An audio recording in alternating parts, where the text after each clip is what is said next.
네, 안녕하세요. JB입니다. 저는 어젯밤에 멤버십 커뮤니티 게시판에 올린 글에서 말씀을 드렸지만 중국 롱 3배 레버리지 상품인 잉에 매수를 들어갔습니다. 지금 워낙 중국 증시는 분위기가 안 좋기 때문에 추가적인 하락이 있을 수 있겠지만 뭔가 큰 덩어리의 악재들은 이제는 정말 나올 수 있을 만한 것들은 다 나온 게 아닌가. 이 이상으로 더 최악의 시나리오라는 게 나올 만한 게 딱히 있을까? 라는 판단이 들었고요. 지금부터 조심스럽게 분할로 접근하면 충분히 승산이 있지 않을까 싶어서 들어갔습니다. 우선 5분할 계획을 했고 1회차 매수에 들어갔습니다. 근데 제가 늘 말씀드리지만 중국은 롱이든 숏이든 다 위험합니다. 그러니 웬만하면 절 따라하지 마시고 그냥 제 투자가 어떻게 되나, JB 성공했네, 실패했네, 이렇게 가벼운 마음으로 구경만 하시는 게 좋을 것 같고요. 굳이 혹시라도 절 따라 들어가시려는 분들은 항상 소액으로만, 잃어도 상관없겠다 싶은 금액으로만 들어가는 걸 추천드립니다. 네, 그럼 어제 시황에 대해 이야기해 보도록 하겠습니다. 어제는 대표적인 매파 인사로 분류되는 월러 이사가 갑자기 초비둘기파적인 발언을 하면서 시장을 깜짝 놀라게 했습니다. 현재의 통화 정책이 인플레를 2%로 만들 수 있게끔 좋게 작용하고 있는 것 같다고 말하면서 이렇게 디스인플레이션이 몇 달간 더 지속을 한다면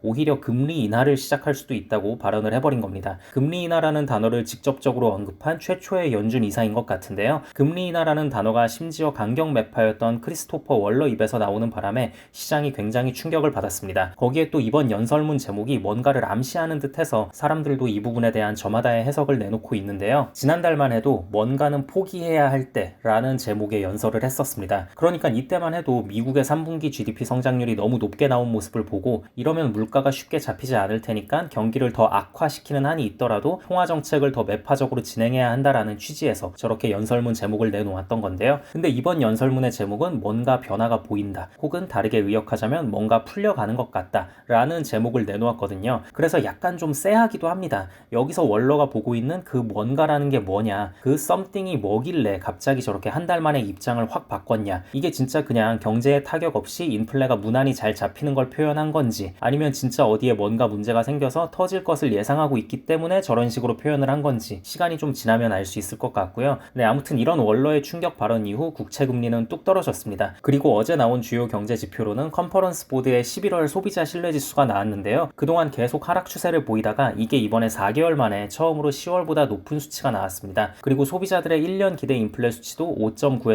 5.7로 낮아졌고요. 여러분, 근데 이 컨퍼런스 보드의 소비자 신뢰지수라는 게 글쎄요, 저는 굳이 이걸 중요 지표로 봐야 하나 싶어요. 시장에선 나름 의미부여를 많이 해서 제가 소식을 전달은 드리는데, 근데 이게 보면 그냥 S&P 500이나 나스닥 증시 움직임이랑 똑같이 움직이거든요. 주식시장이 오르면 이 수치도 오르는 거고 떨어지면 떨어지는 겁니다. 그냥 이런 거죠.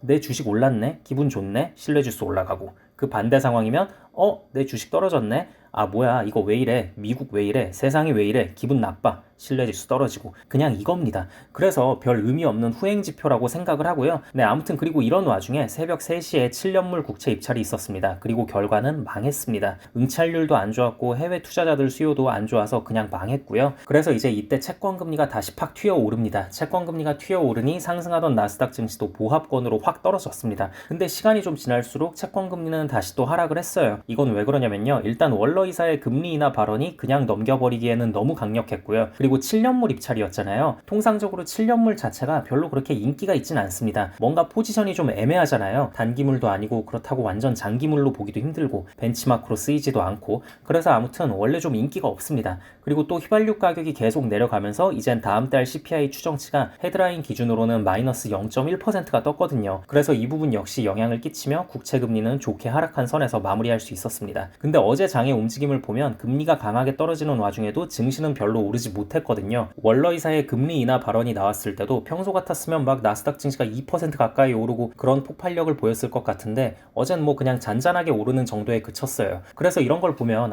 미국 주식이 지금 이런저런 호재에 대한 선반영이 너무 강하게 되어 있고 좀 비싸다는 시장의 심리가 있구나라는 생각이 들었습니다. 네, 그럼 오늘 영상은 여기까지 하도록 하고요. 다음 영상에서 뵙겠습니다. 감사합니다.